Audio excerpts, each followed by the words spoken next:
On today's show, the LA Clippers second unit shows why we might be the deepest team in the league.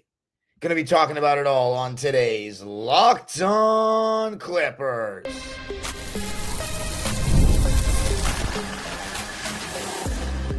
You are Locked On Clippers, your daily Los Angeles Clippers podcast, part of the Locked On Podcast Network, your team every day.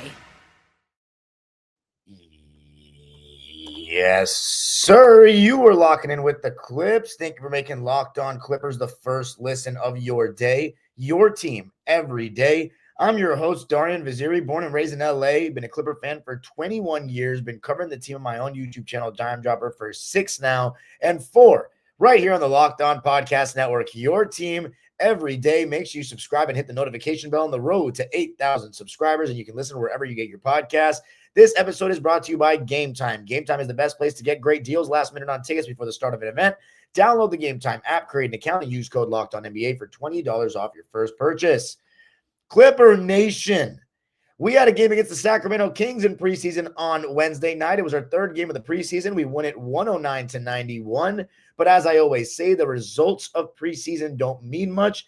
It's more about the process. And I'm going to be talking about both units, the first unit, the second unit, our approach with Kawhi Leonard thus far.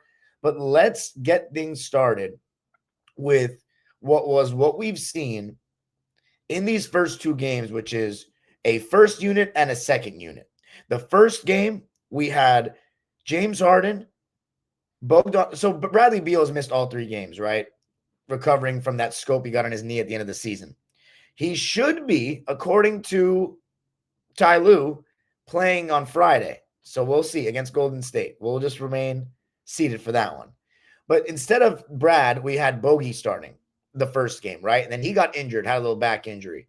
So instead, we've started Jordan Miller the last 2 games alongside James, Kawhi, and Zoo. Then that fifth starter, which I'll be doing an episode about as well sometime this week. The competition for that fifth spot is between John Collins and Derrick Jones Jr. right now. So we had 2 games with Derrick Jones Jr. starting and then 1 in the middle with John Collins starting. The second unit, when we play these first 5 guys, we've been playing them all together. It's been Chris Paul, it's been Chris Dunn, it's been Nico Batum, it's been Brook Lopez, and then John Collins in that second unit. And I won't talk about them too much in the first segment here, but our first unit kind of stunk it up to start the game last night. Thought they were very careless. But the second unit completely changed the game. Completely changed the game. And I said before, like just throughout the summer, I said there isn't going to be a situation probably where the Clippers can go total bench, which means 5 bench players. But I might have been wrong on that. Because in all of those assumptions, or in my assumption, I had John Collins as a starter. I never thought of a scenario where John Collins is coming off the bench. And now I'm seeing it. And I know it's preseason, so I can't get too carried away. But we might be able to go total bench because we might have the deepest team in basketball.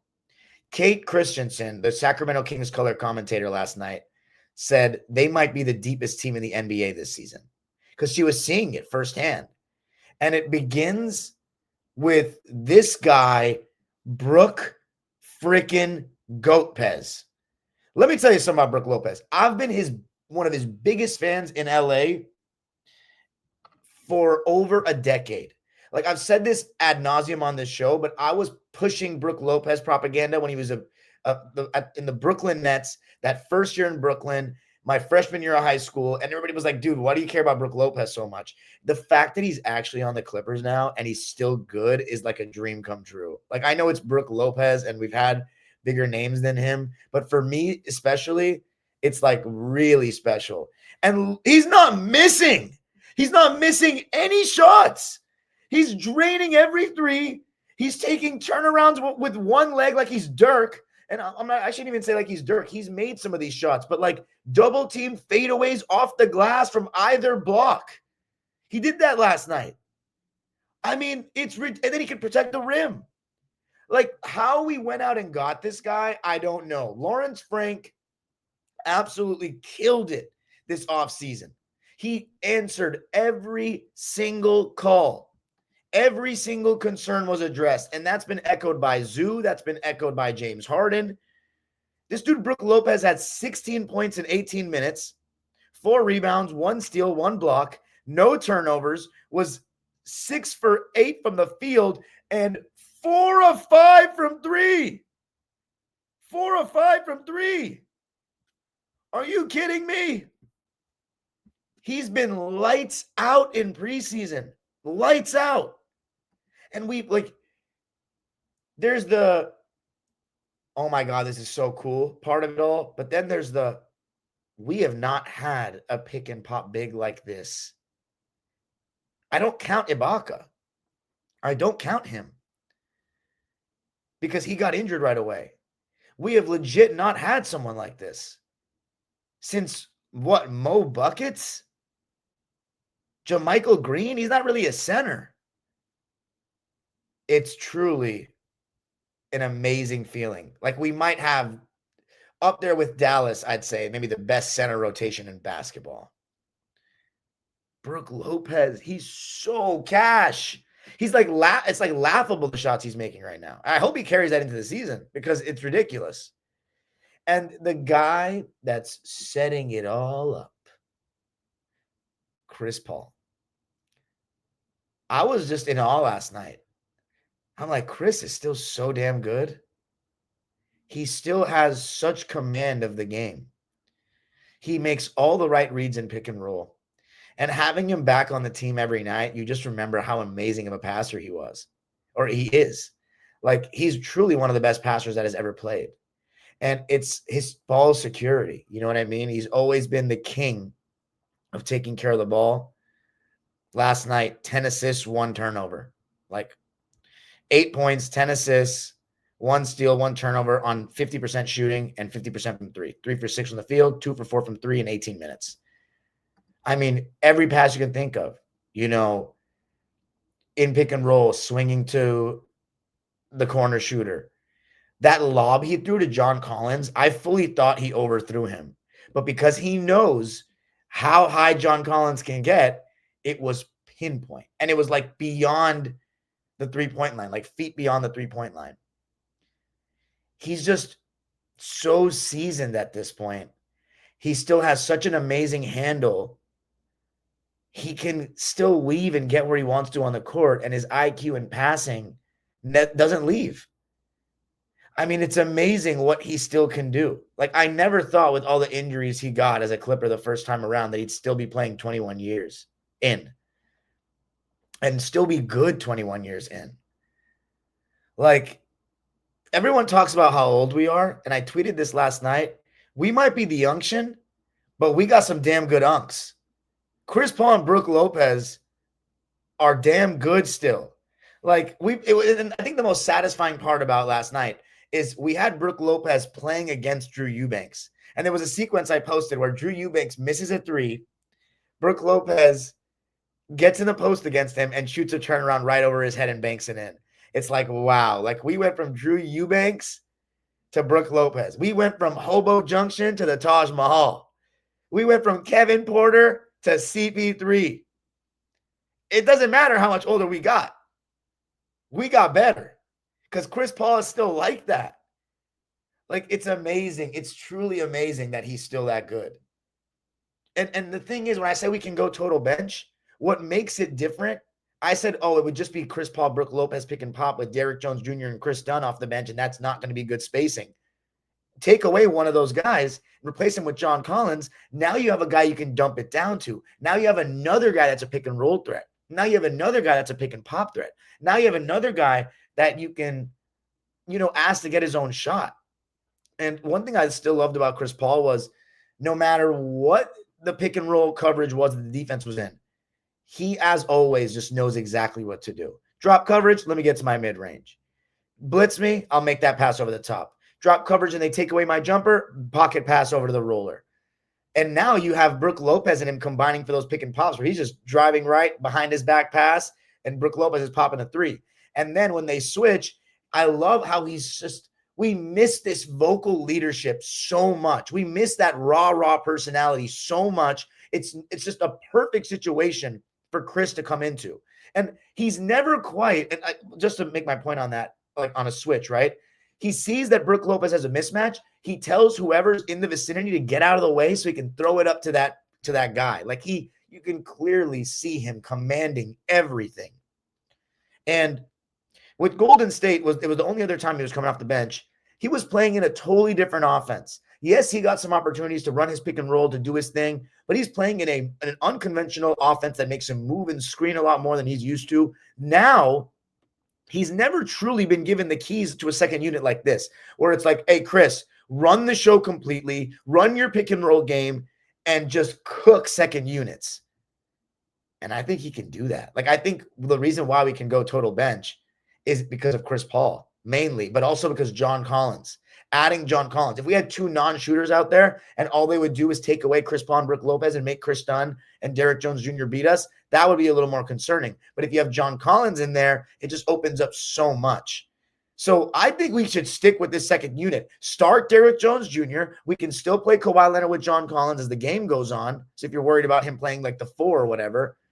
But this second unit can really spell Kawhi and James Harden, because you can give them a rest together and still be okay, at least against not great teams. Against good teams, I don't know. But, man, Chris and John Collins and Brook Lopez are still so good. And then you got John Collins in there. He had 24 points last night on 7 for 8 shooting, 2 for 2 from 3, and 8 for 10 from the free throw line. Like, it's just insane that we got John Collins. Like, I don't know how we pulled that off. W. Lawrence Frank, dude. Coming up, though, going to be talking about our approach with Kawhi Leonard in these first 2 games. I got to tell you a little something about FanDuel, America's #1 sportsbook. The NFL season is here, and FanDuel has an offer you don't want to miss. Right now, new customers can bet just $5 and get $300 in bonus bets if you win. That's right. Pick a bet, put down $5, and if it hits, you'll unlock $300 in bonus bets to use across the app. And as of now, we have finished week 6 of the NFL season. We are entering week 7 on Thursday night. And what we've got is Pittsburgh Steelers and Cincinnati Bengals, a little AFC North clash. We've got the Rams against the Jacksonville Jaguars from London over the weekend. And right now, Super Bowl odds, it's a tie between the Buffalo Bills and the Kansas City Chiefs at plus 650. Patrick Mahomes is the favorite for the MVP right now. And where can you go figure all this stuff out? Well, FanDuel. So what are you waiting for? Visit FanDuel.com to download the FanDuel app today and get started.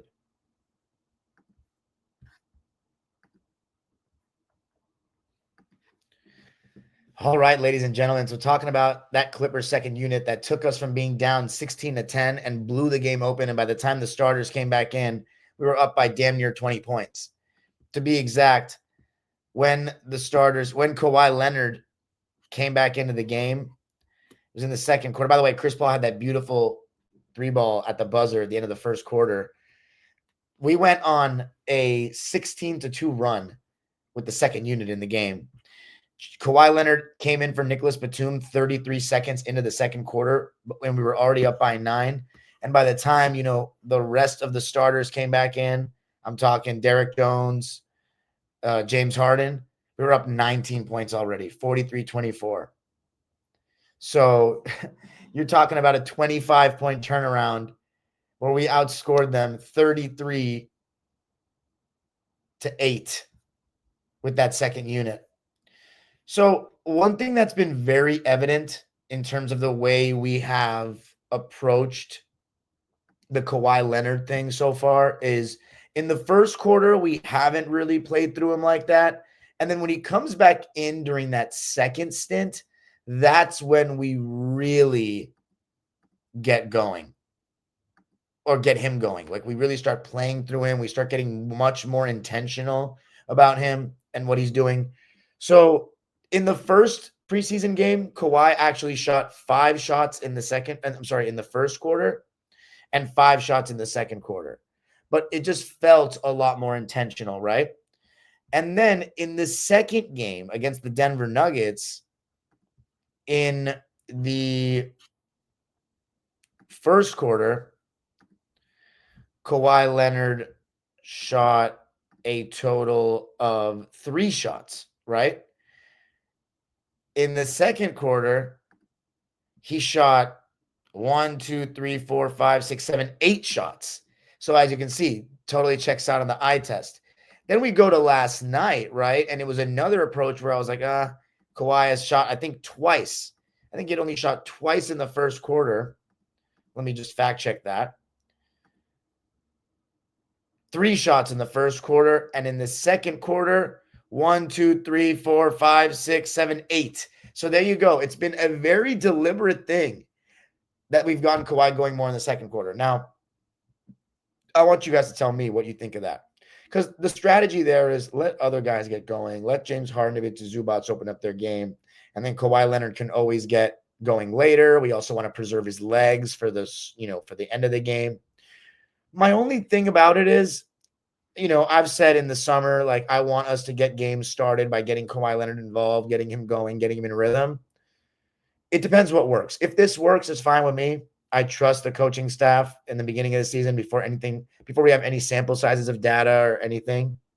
But I just want Kawhi to get going early. That's just my opinion. I think he should be getting 4 to 5 shots in the first quarter. But if it works, it works. We'll just have to wait and see. I just like him getting in a rhythm early, and I haven't, and it's not like it's something that we've done a ton of in the past where we're like, oh, let's get Kawhi Leonard going from early on in the game, and then he doesn't have legs to close. There's definitely been a lot of times where he doesn't have legs to close, but I don't think it's because we've been too deliberate about getting him the ball. I don't see it as like a workload thing, like he's working too hard and we've given him the ball too much. I think oftentimes as Clipper fans, we've complained that Kawhi Leonard hasn't shot enough. He hasn't gotten the ball enough. We're not playing through him enough. So that's just something that's clearly been a standout thing. The only games that's data contradicted that was the first game, but that's only looking at field goal attempts. That's not looking at time of possession, how many plays are being run for him, all that kind of stuff. So I thought Kawhi continues to look really good. Ty Lue said that, James Harden and Kawhi Leonard are being shut down for the final preseason game, which is totally fine. We've already accomplished our goal, which is to get him to the regular season healthy. Kawhi's 3-ball wasn't falling, but one of them was a very tough, long contested shot, which I didn't agree with.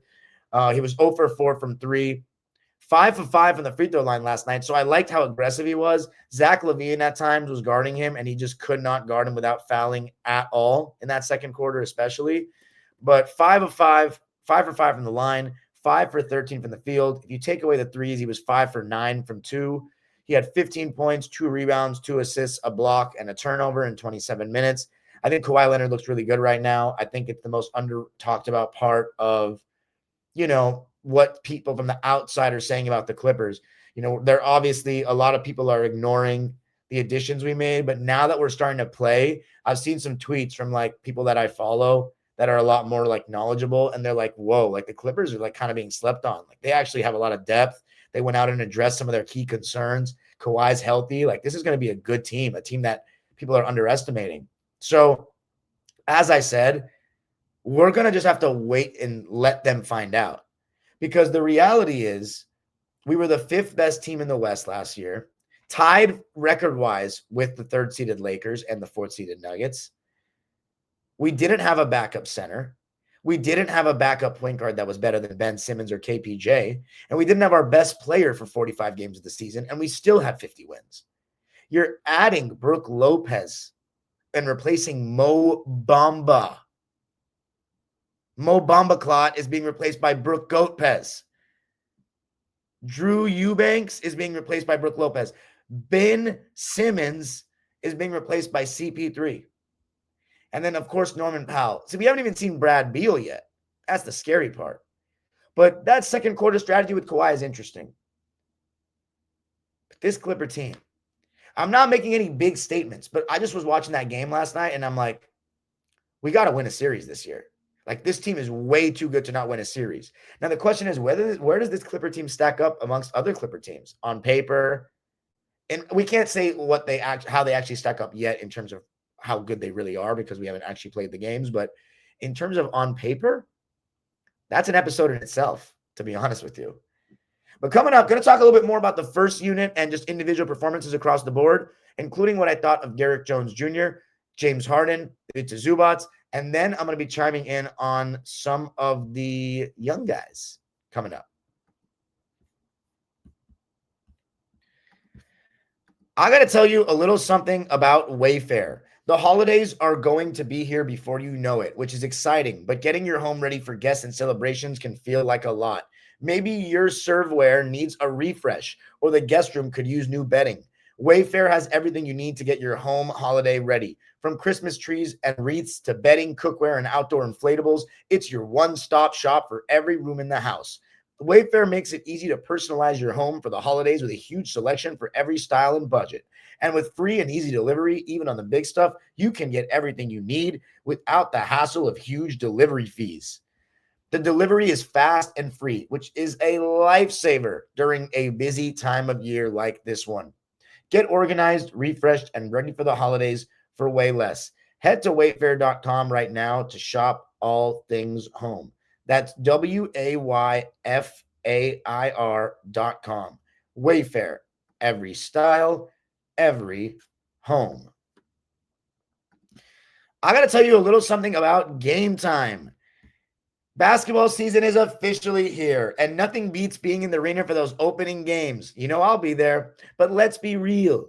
Getting tickets can be a total headache between waiting in line, surprise fees, prices that jump right before checkout. It's easy to get frustrated when all you want to do is cheer on your own team for a reasonable price. That's where Game Time comes in, the app that gives fans the advantage. It's your ultimate life hack for scoring amazing NBA tickets fast, easy, and stress-free. I got my opening night tickets before I had my swell pass last year against the Phoenix Suns on Game Time. Take the guesswork out of buying NBA tickets with Game Time. Download the Game Time app, create an account, and use code LOCKEDONNBA for $20 off your first purchase. Terms apply. That's code LOCKEDONNBA for $20 off. Swipe, tap, ticket, go.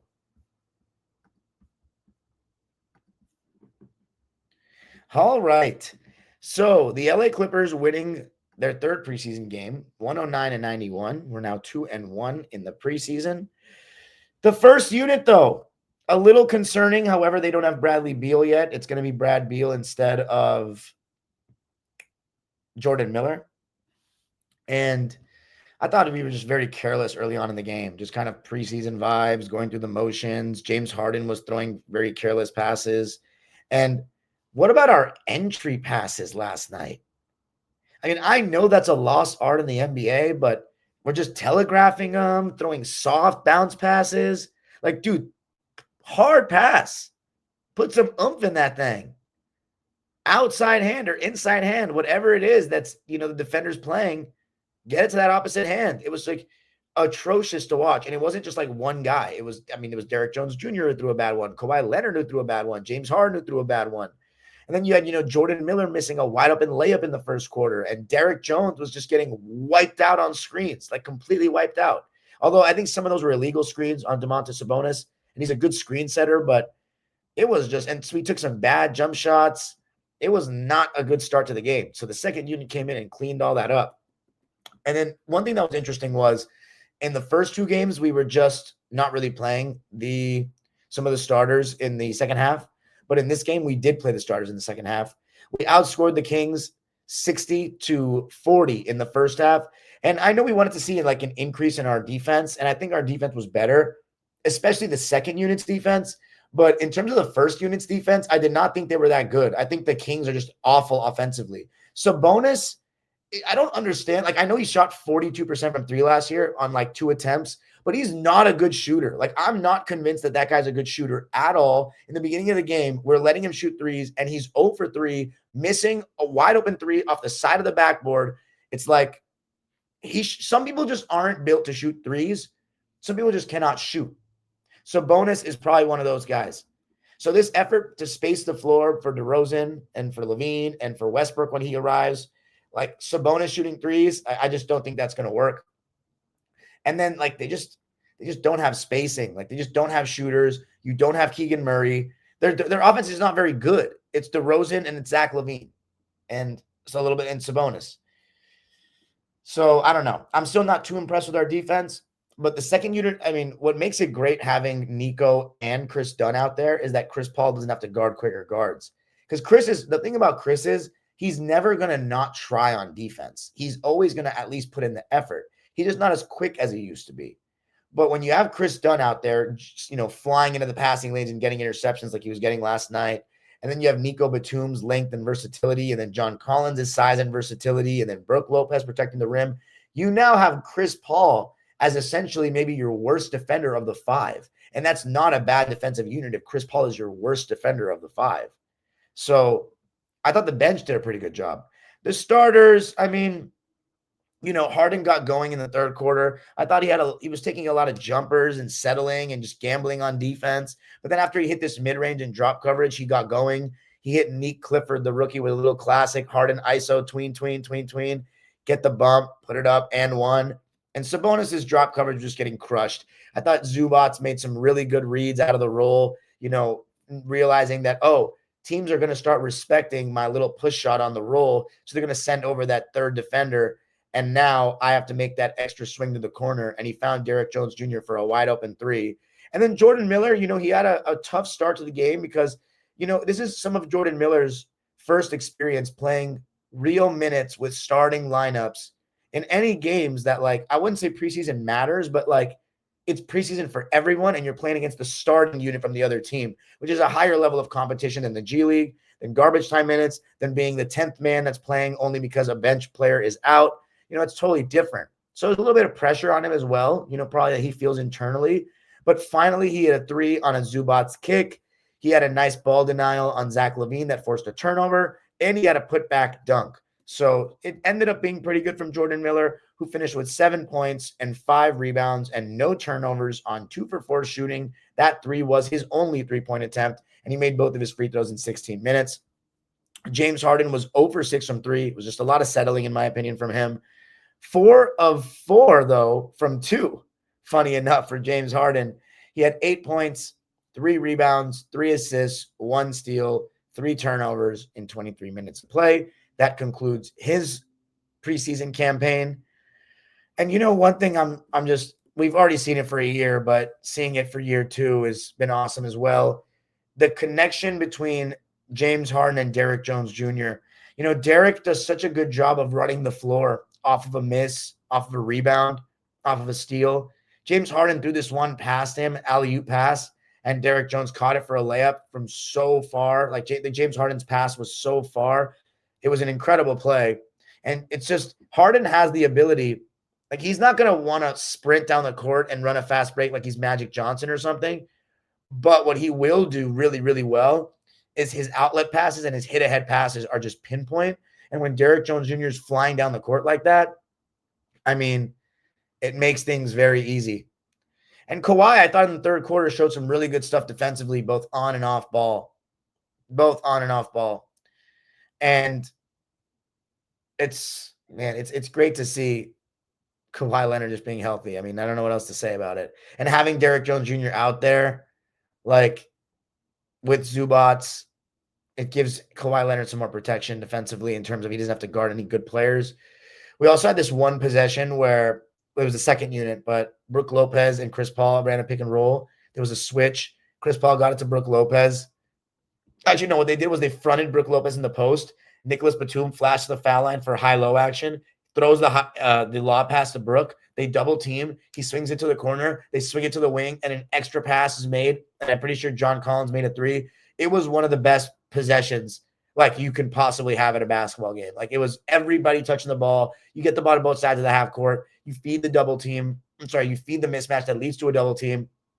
I mean, it just doesn't get better than that. And then how about Kobe Brown having a nice little behind-the-back move in the fourth quarter? And then Yannick with a block. So some really good stuff.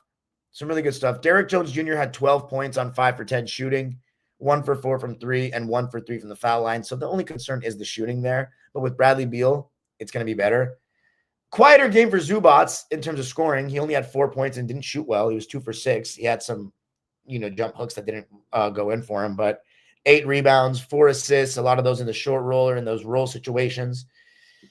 In 23 minutes of play, Nicholas Batum with 3 points, 3 boards, and an assist on 1 for 3 shooting and 1 for 2 from 3. Chris Dunn made both of his shots. He had 4 points, 2 rebounds, 3 assists, and a steal, and he was plus 30, which was the highest plus minus of any Clipper player. And then, we got 2 points from Patrick Baldwin, 2 points from Kobe Sanders on a nice take to the rim, 2 points from Kobe Brown on the nice behind the back. And then Yannick had 2 blocks already in those 7 minutes. So we're looking good, man. We're looking really good.